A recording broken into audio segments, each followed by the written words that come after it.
Hey, Service Advisor Nation, what's happening?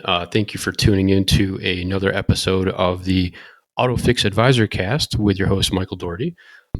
Something that I've heard a lot from shops that I've been talking to lately, especially owners of the shops, management of shops, things of that nature, when we start talking about, the person answering the phone in the front of the business, which is primarily the service advisor. My question is, how's the service advisor doing? How's things going with the service advisor up front? And their answer usually is, pretty good, but, they could do better at selling. Selling is something that I often hear, sell, sell, sell. And I really feel that we need to get away just as a, a general consensus in the industry, a mindset shift, if you would. It's, I get it. It's sales, but it's not. I think when you approach it as sales, when you're speaking to a customer or a potential customer, first time client calling in or potential customer calling in, and them really picking up on the difference of sales, versus kind of, guidance. So when I hear again, shop owners, shop managers talking about their service advisors in the form of, they could do, their sales weren't too great this week or their sales weren't too great last month. Again, I'd like to talk about kind of a mindset shift. It's not sales. It's education and relating right to clients with what's going on with their vehicles. And yeah, I know for service advisors out there, your pay plan is probably constructed of maybe all salary, part commission, and who doesn't want to hit their numbers every week? But again, if you're thinking about it from just the sales perspective, how much can I sell? Am I going to make my nut this week? Am I going to sell enough to get my bonus? Am I going to sell enough to take care of, the shop, the technicians? Again, it's pressure, right? It's pressure. And again, the mentality has always been, sell, sell, sell. And I think that's honestly the wrong way of looking at it. That's just my perspective, and I'll tell you why. So, again, I think, number one, it's, we need to change our mindset to, it's really, education and relatability to clients. I've always had the experience of, and it's worked out better for me when I figured out that, you know, uh, you're not selling customers, right? They're more likely to want to do services with you when they feel that they're being informed of what's going on with the vehicle, right? So again, the informed part comes in as far as educating them, the relatability part of it. So yeah, we can still take care of ourselves, right? Get our bonuses, help the shop come up with those weekly numbers, those monthly goal numbers, etc. But kind of more aligns talking around, how do we increase our hours per RO the right way, right? I think there's definitely a fine line there, a ethical balance, if you would, but your ethical foundation. But I think it's trust first, right? With that client, building trust, building transparency, and again, I think customers especially, they're not just buying a service from you; they're buying peace of mind, right? We're the professionals. We're letting them know what's going on with their vehicles, and there's a way to do that, and not a way to do that. So I guess number one, on the transparency side of it, for a lot of shops that are using DVIs, that right there is the transparency part, right? Showing them what you recommend and why, right? The why behind it, explaining to them, breaking it down in a relatable format so that they understand. And, just some examples.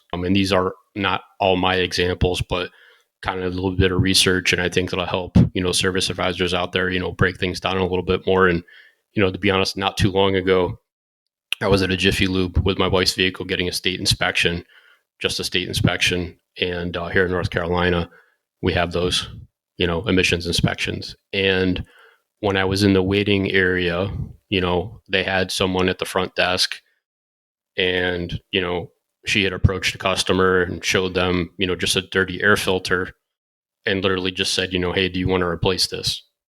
No reason behind it, just why, just, here's this dirty air filter. I'm sure this dirty air filter, and, do you want to replace it or not? The customer just said no.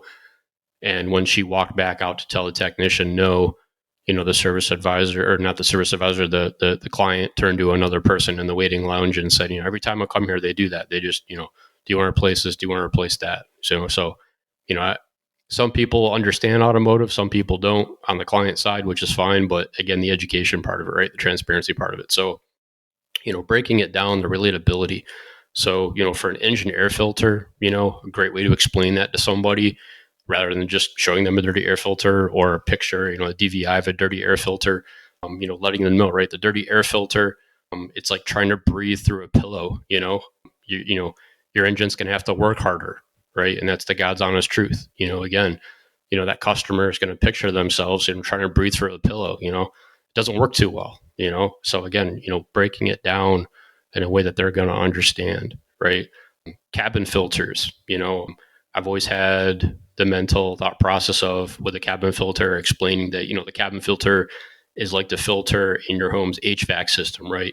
If it gets clogged, you're breathing in dirty air, right? It's the same thing in someone's car. And again, rather than just taking a picture on a DVI or saying, hey, your cabin filter is dirty, do you want to replace it, right? Some people don't know what a cabin filter is, and that's fine. But again, it's our responsibility as the professional, as a service advisor, to let the client know the why behind why they need to replace it. And again, I know it sounds like common sense stuff, but there's a lot of places I think that just don't do that. We're in such a rush, snap a picture, hey, do you want to do this or not? And not explaining the why behind it. So again, right? I mean, it's not selling, right? It's educating and relatability, right? How can I explain this repair or this recommended service to our client in a way that they're going to understand it so that they want to do the service, right? Here's the importance of it. Here's why we'd recommend it, right? A lot of people have had bad experiences at automotive shops, and they say, hey, I went there for an oil service and they're trying to sell me a coolant flush or a coolant service. It's lifetime coolant. I don't believe in that. It doesn't need to be done. Well, an analogy for coolant, right? I mean, coolant, it's like sunscreen for your engine. It protects things from overheating, right? I think that's a good analogy to let somebody know. Routine maintenance, right? Routine maintenance is like going to the dentist regularly. It's going to prevent you from needing a root canal, right? If you don't take care of your teeth, going to get cavities, possibly worse. So again, explain things to people in a way that they're going to understand them in from an automotive sense. Brake pads, right? Brake pads are like the soles of your shoes. Over time, they wear down from use. Again, there's just some people that don't understand about these parts on their cars, and that's fine. But when you involve them in the process, when you're informing them of why you're recommending the services, they're getting involved, they're getting more engaged. Kind of the light bulb goes off in their head. Oh, I understand now. And that's the name of the game. It's understanding, it's education, it's educating our customers so that they make good decisions. And when you're doing that, you'll be surprised of how many more people are going to purchase services from you and want to do the work. Again, there's engagement there's collaboration. You're explaining to them. And for people that, customers that do know automotive, we get some people that, I know about my engine air filter. I'll replace it myself on the weekend. No problem, right? Again, we're just, awareness. But, again, the transparency part of it. And I think, too, a good part of that is when the technicians are providing you write-ups, right, for the service advisors to build estimates and such. For the technicians that are doing that, right, give more information than, just needs brakes, recommend brake pads, recommend rotors, right? What's the reason behind that? What did you see? Help us build the storyline to inform the client why that service is needed or recommended, right?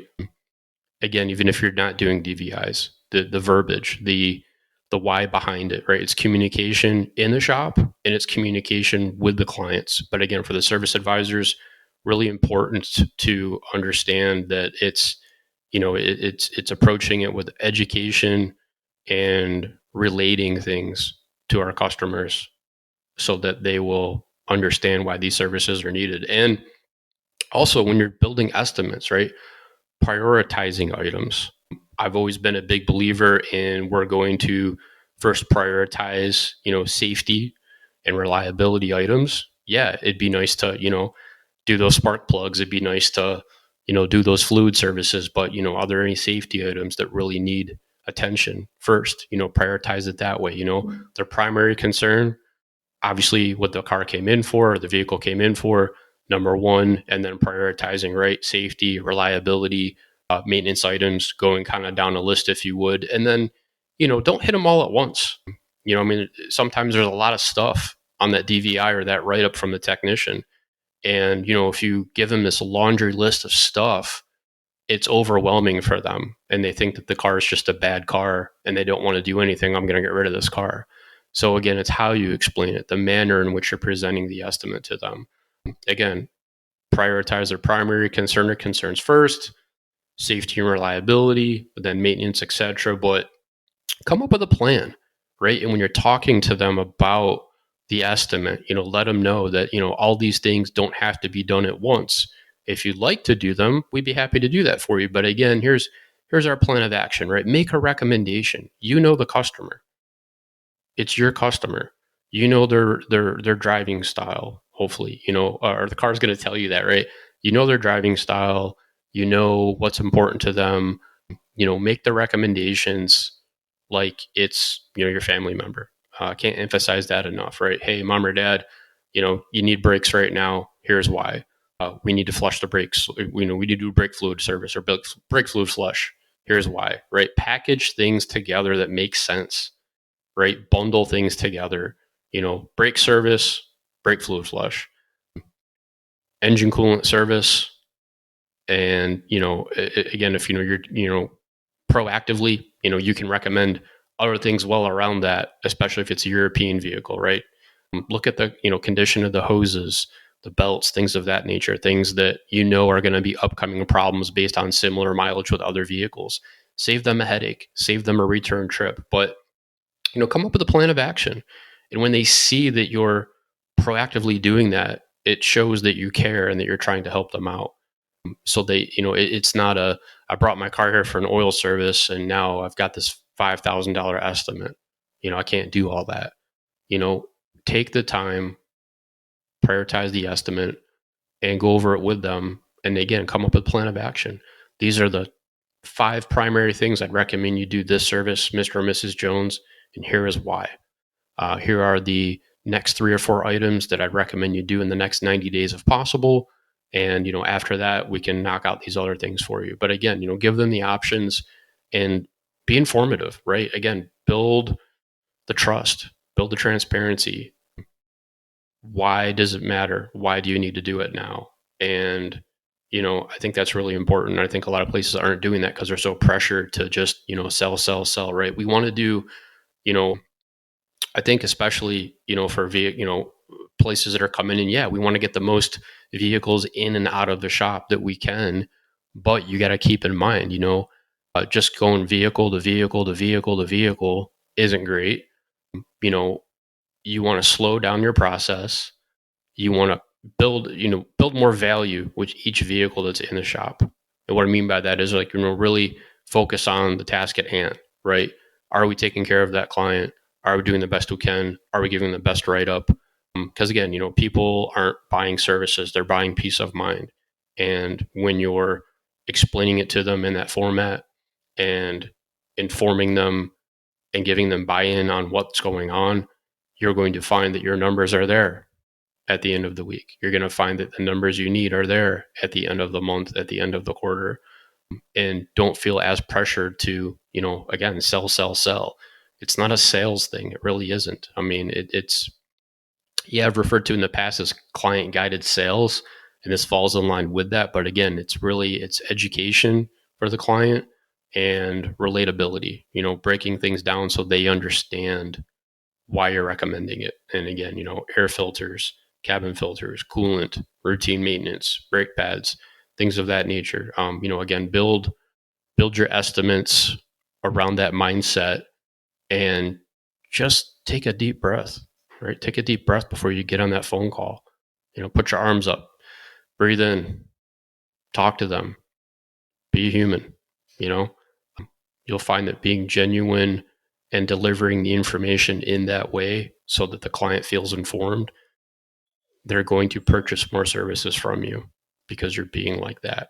So please, if you are, get out of the sell, sell, sell mentality. If you're being pressured by management, sell, sell, sell, block that out. I'm telling you, block it out and try this process instead. And I'm telling you, at the end of next week, at the end of the month, at the end of the quarter, the numbers that you need to get will be there. And you'll have the satisfaction of knowing that you really helped the client and that they're engaged. And there's not a lot of people that are engaging with clients these days. It's just a kind of, come in, get them in, get them out. And we got to change that mindset. We got to do more for our customer. So, Service Advisor Nation, thank you so much for tuning into another episode of the AutoFix Advisor Cast. I appreciate y'all. And I wish you guys a great upcoming week at the shop. I'll keep those bays full. And again, right, education and being relatable, explaining the services to the customers and having the technicians send you the write-ups or the recommendations or the diagnostics with more information so you can be better at explaining it to the customer, and it's gonna be great. It's gonna work for you. I super promise. All right, guys, ladies, gentlemen, thank you so much. All right, bye.